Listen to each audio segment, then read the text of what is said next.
God, it is so cold here. My nose is all red. Although I feel like that's kind of appropriate for a Viking video. Being physically cold. Vikings. You know what I'm saying?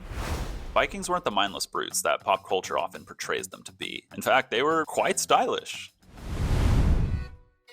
Like in many cultures, ancient and otherwise, jewelry was an easy way to declare your social class, and the Norse were no different. Within Norse society, aside from the materials, generally the more intricate the piece, the more it was worth. And thus, the more important the wearer was, or at least perceived to be. Women's jewelry often included intricate brooches used to fasten clothing, which also indicated their social and marital status. A really interesting and rather unique aspect of Norse jewelry was its practicality. It was actually used in transactions.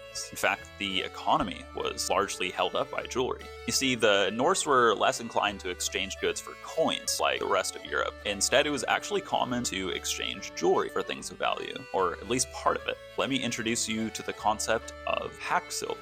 Essentially, pieces were made to be breakable in certain segments, and so you could break a small part off of your pendant and pay with that. And of course, this ties back into status, because if you're literally wearing the currency that your society uses, it'd be like wearing a fat stack of cash, it just on a necklace.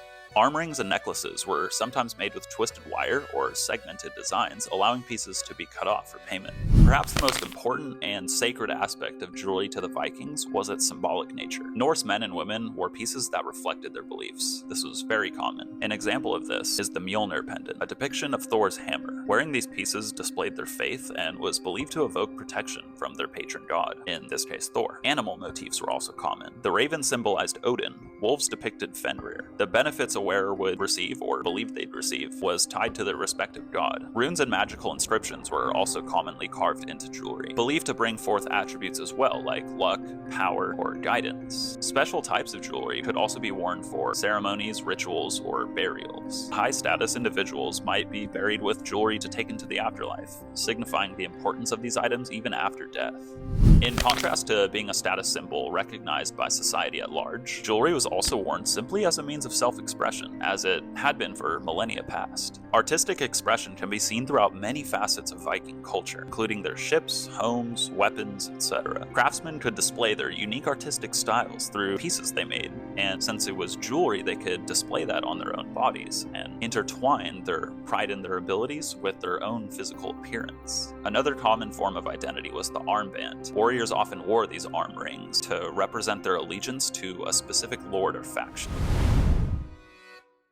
Like within the rest of the world, silver and gold were reserved for the few that could afford it due to their natural rarity. But in Norse culture, jewelry was certainly not reserved for the wealthy. Commoners often wore pieces made from more practical materials. If it were metal, it would likely be made of bronze or iron. Otherwise, alternative materials were used, such as glass, beads, and wood. One of the Danes' most popular gemstones was amber, which is tree resin that hardens over millions of years into a light but pretty durable stone. A big reason of its popularity was due to its easy sourcing in the nearby Baltic region. Jet, which is a black gemstone formed from wood under extreme pressure, was also common due to its locality. Other typical gemstones that were used included carnelian, which was likely imported from the Middle East or the Mediterranean, and garnet, possibly sourced from Western Europe. Countless other stones were used too. More rare varieties included quartz, notably clear quartz, rose quartz, amethyst, and citrine. Aventurine was also used, as well as lapis lazuli, the latter being quite uncommon, probably due to its distant source.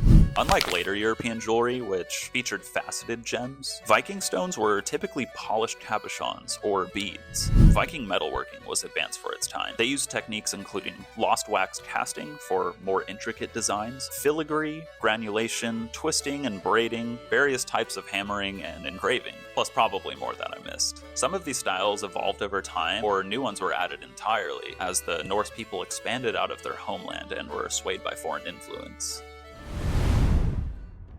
Craftsmanship was not the only method of acquiring jewelry. In arguably truer Viking fashion, some jewelry was of course looted. If a Viking engages trade with you and you want to confirm that it's ethically sourced, here's a tip to help you out. The number one sign that the jewelry you just bought is looted are Christian symbols, crosses, jewelry featuring crosses, or depiction of Christ and saints. Monasteries and churches were easy targets for raids, for two enticing factors: high-value relics and minimal defenses. The same could also be said about graves of nobles, usually buried with Christian-themed valuables. But of course, the Vikings weren't only raiders like pop culture often portrays them to be. In fact, trade was often much more favorable, though this logic was more prevalent as time went on. Probably less favorable when the Norse were expanding and having such wild success just taking stuff.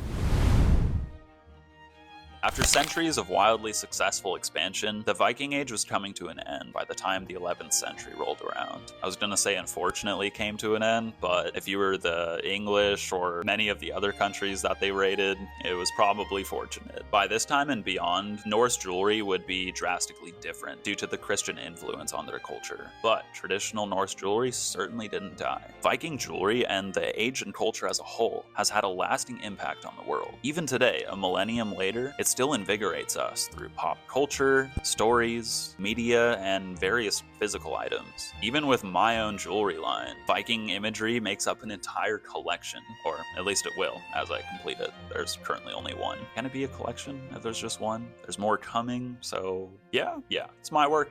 I'm gonna do what I want. The point is, over 1,000 years later, I, a metalsmith, is still making jewelry that's directly inspired by that culture. And of course, people still buy them and wear them. It's easy to see how big of an impact that Viking jewelry has had on the world, probably to the dismay of the Christian church circa 1100. King Alfred rolling in his grave right now.